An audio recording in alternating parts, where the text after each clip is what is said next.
So, KB, here we are. You've pretty much accomplished the mission. You said, hey, we've got to hit the road.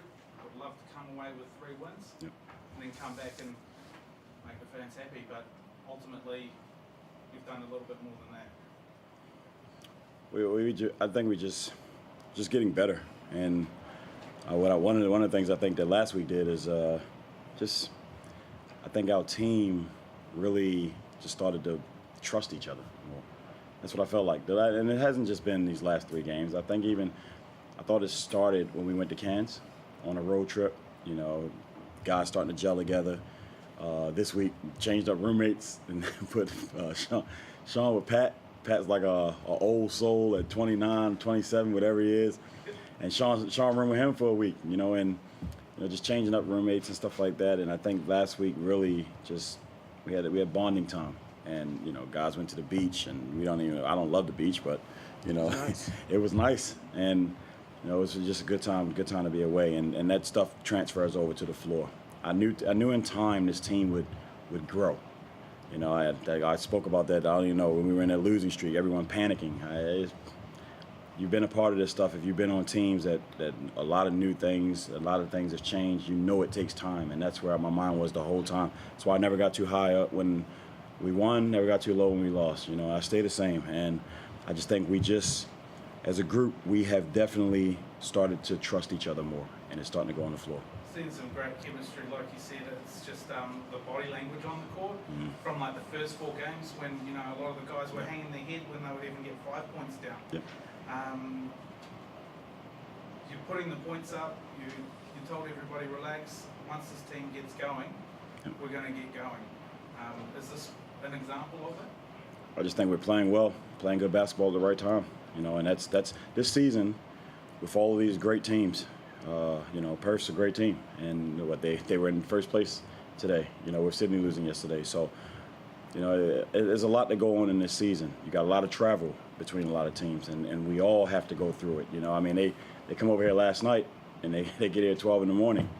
Yeah, it's hard to get out here, but they come out here and they put up a fight, and we all never make excuses if anything. But the reality of it is, all of these teams can beat each other. Illawarra beat Sydney yesterday. I think Illawarra has beaten Perth, Sydney, and Melbourne. So I feel like it always comes down to the last 3.5, 4 weeks in this league. And being as a player, it was the same thing my first year down here. And then watching the league and all these things, winning that first championship, watching the league when I wasn't in the league, it's been the same. So I just feel like the teams that actually start to really get better in January and start rolling, those are the teams that end up pushing their ways through the finals. And Sean, another massive game, man. Putting up numbers, you just seem to be putting yourself in the right spot. But would you say it's also like the team feeding you at the right time? Yeah, definitely. I think coach has done a great job, challenging us all to play together better. Off the court, we get along great. We talk our heads off, just talking on the floor, just as a whole, as a unit. I think the guys are starting to trust me more with the ball and the block, which is great. I'm happy I'm able to help the team. And you seem to have almost like shrug the numbers off like it ain't no big thing as long as there's the W there. Yeah, most definitely. Kind of like setting an example amongst the group.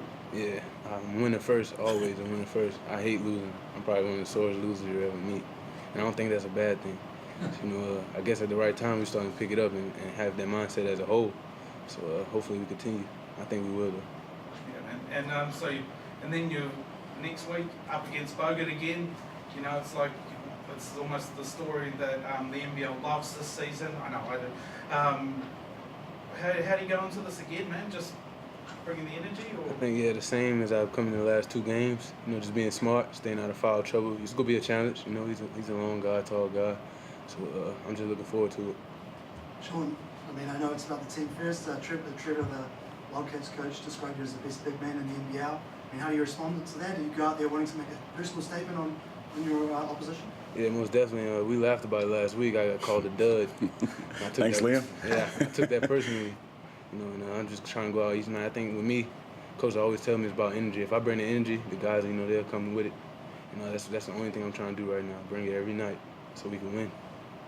Yeah, Kevin, obviously a huge third quarter. What did you say at halftime? Exactly what you just said. We need a huge third quarter. We had a lot of breakdowns in the second half, second quarter. I thought what Perth did a great job of when we were trying to go to our zones. They were flooding corners, and we were just falling asleep. You know, I felt like we took a whole half to wake up. And, you know, with the travel and everything and being away for a week and guys coming back with their families, I'm sure it was part of that as well. But, you know, they got going in the third quarter, and I just talked about, you know, communicating, you know, all of the things that we had last game. Let's get back to that, and they did a hell of a job. And I definitely want to credit, this was probably one of the times when Sean was out of the game. We had Finn at the 5 and Amani at the 4. And I think Pat and Jared, and I can't even remember who the third person was, and Tom. And that lineup right there just set the tone for how the energy should be. You know, some of the guys who started the game were on the bench, and they got a chance to watch it, and even the bench had a lot of energy. I yelled at Sean after training before the Adelaide game talking about energy. If he brings it, don't wait on anyone else to do it, because if he brings it, the team will follow. And, you know, I think that's what we've just gotten closer as a group. And, you know, I still don't think we've put a complete game together, which is perfect, you know, because we're still building. And I think that's always the great thing with teams that are, you know, a lot of Perth, they're a great team, and they started off well. You know, a lot of chemistry in that group. And I think that's where we're getting right now, and that chemistry is really starting to connect. Jared at the end there, got a bit of a smack face at your fine. Yeah, he was down there smiling about it just now. He said he got hit, and he was lying on the ground. And you hit him. Yeah. It's an accident. But. So he got hit, and then he's on the ground, and, you know, Jared's a great actor sometimes, and I looked at him, and he was rolling, and I said, and I looked, and his blood was on the floor. Are you bleeding? And I just called Chris over, but no, he's fine. He got 2 little things on his arm. He's good. Yeah, he's good. And then back on the road, off to Sydney. Yeah, I mean, you know what? I mean, it's the way it goes. We knew January was coming. We knew how it was going to be. That's why we were trying to get a lot of these games early, because we had those home games that we dropped and we felt like we should have won, but we weren't there as a team yet. And now, I don't care where we're playing, you know, on the road or home. It just feels the same, you know. And, you know, the crowds, I mean, we just come from one of probably the most hostile crowds you're going to deal with in Adelaide. I mean, you can't imagine some of the stuff they were saying at the end of the last game. But, you know, it's pretty fun when you're playing in those type of environments, and these guys embrace that. And I just think the Adelaide win has really helped us find an identity for our team. Kevin, you persisted with the zone, eventually paid dividends. You thought something. Yeah, well, I don't like playing zone. I can be honest, straightforward. I hate it. I went to Georgetown. We pride ourselves on defense, but the reality of it is you got to be able to adjust. When I play zone, he doesn't get in foul trouble. So that's why we play zone for the most part. People may not know that. We play zone so I can keep him out of foul trouble.